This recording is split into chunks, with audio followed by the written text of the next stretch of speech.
name is Juan Pablo Ortiz and this is Up and Running. Today I have a topic I want to share with you. What does it really take to make the top 5 in the age category 50 to 59 on major ultra races around the world? And the topic is relevant if you think, okay, I'm far from 50 at this point, why should I care? There's a reason for that too. First, because the 50 plus runners are not a small group. They have a high representation. They participate in significant percentages in many races around the world.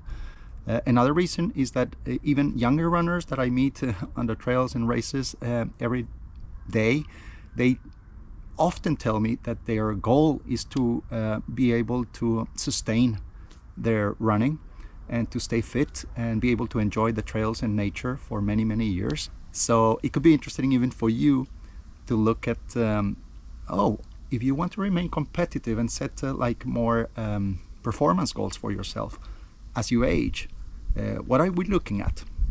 We know at the same time that the sport is evolving quickly and that times are going down and speeds are going up. So basically what I have done is I've done a bit of homework and I want to share this with you. And the product of that data is something I'm going to put in the description down there so that you can just access it and play around with it. It's very simple. It's just a few tables and some information I extracted from different sources.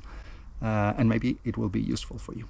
So let's get into it. I decided to look at only ultras here. And I started selecting a number of races. And I wanted to look at this globally. Yeah.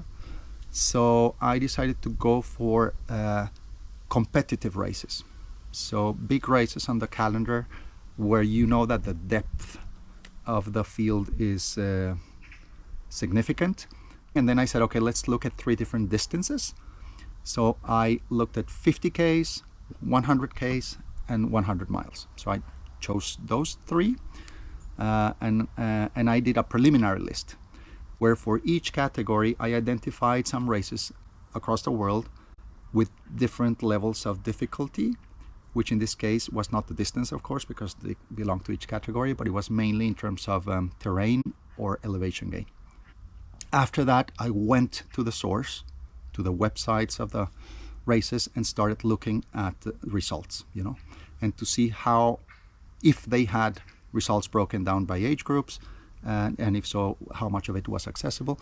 So at the end, I ended up with a narrower selection of 9 races, 3 for 50K, 3 for 100K, and 3 for 100 miles, including the 3 finals of the UTMB World Series, which are the OCC, CCC, and UTMB, which are being run this coming week.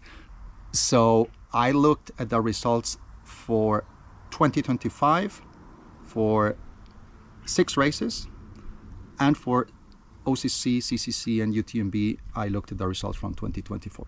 Okay, findings. So if we look at the age category 50 to 59, what we find is that for the finishers in that age, 50 to 59, on these races that I have selected, on average, there's a bigger representation of male runners, So I don't think this is surprising. Female participation has been increasing steadily in recent years, which we welcome, of course, and want more of it. Some races have a deliberate policy to balance female representation, and they have simply the same number of spots for male and female. If we move on, what is the percentage of 50 to 59-year-old runners of the total number of finishers in the race?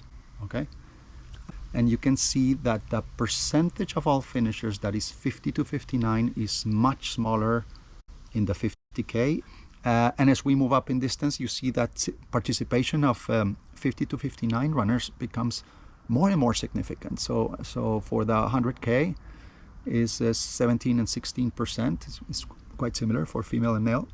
And when you go to 100 miles in female, almost 1/4 of all finishers is over 50 years or between 50 and 59 years old. And for male, 1/5 of, so 1 of every 5 finishers of 100 miles in these top races in the world is between 50 and 59. And that's quite interesting. This is a popular sport at my age, as we know. Now, when I look more into detail and I have specific data for each race, so if you're planning to run any of these races and you want to see what would be required from me to actually make a top 5 position or even get close, I have all that in the material here, so you can dive into it yourself. Basically, if you want to be top 5 at any of the distances, you need a pretty good result, you know, and not only for yourself but in the total field. So we're talking that to win, in many cases, you have to be in the top 5% of the entire field just to win your age category 50 to 59. So that's not an easy feat, I can tell you. Then to be top 5, maybe that becomes a bit more manageable. But you see that in any case, we're talking mostly that you have to be at the upper third of all finishers.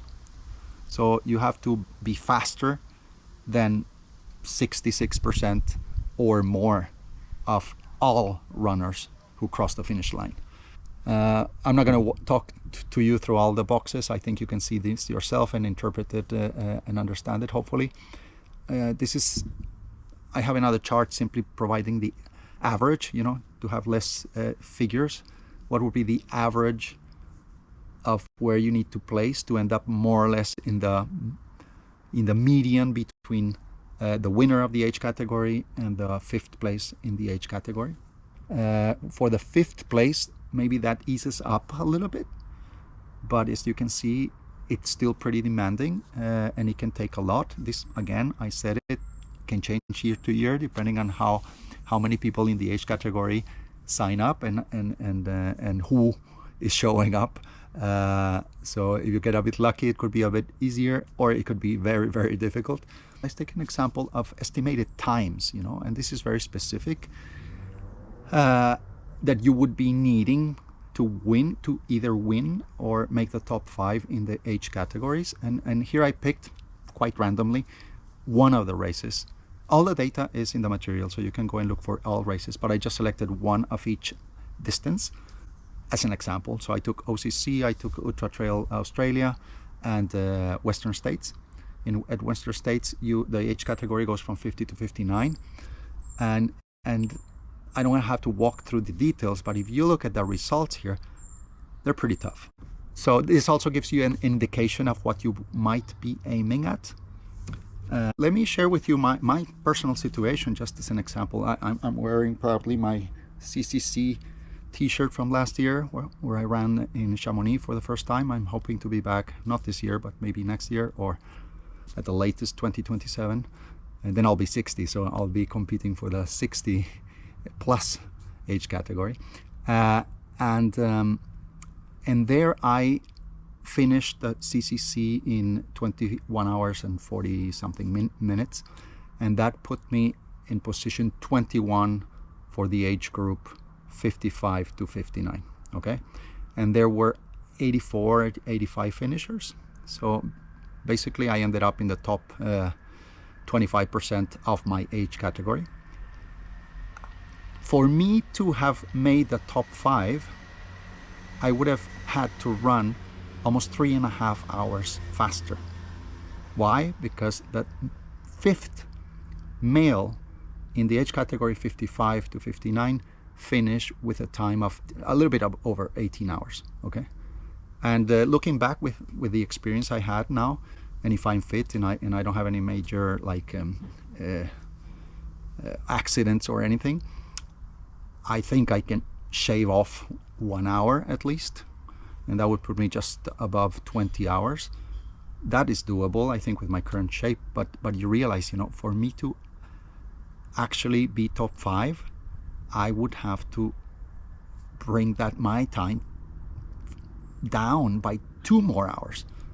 down to 18, at least based on the results from last year, and that is a significant challenge. More recently, I ran in Chianti by UTMB, the ultra trail. That's 75k, and I finished in 11th position for my age group, also 55 to 59, of a total of 48 participants in that age group for male runners. However, in that case, in Chianti, if I had run just 45 minutes faster, I would have made the top 10, the top 5 in my age category. So conclusions, it's hard to win your age category, 50 to 54 or 55 to 59 or 50 to 59. Even if your goals are just to enjoy and see nature and participate and all the fun that I think many of us appreciate as trail runners, the community, to have performance goals is not out of the picture. 50 plus runners are not there like visitors, are not like sitting in the back seat, you know, like in a different game. We have the ability, and if we put our minds to it, we have the capacity to perform at very high levels, if that's what we want. Okay, so everything I put here together is not super scientific, but I wanted to share with you. If you appreciate this, please comment. I'd love to hear your thoughts, but also potential questions. And if you find this useful for you, or at least interesting, I would be super grateful if you want to subscribe to the channel. I have more interesting content coming up. Next for me is Kullamannen by UTMB in end of October, in terms of bigger races. That's a long night, cold race. We'll see how that goes. But anyway, thanks for watching, and take care. If you're running this week in Chamonix or in the Alps, the UTMB finals, good luck, enjoy your run, and see you in the next one.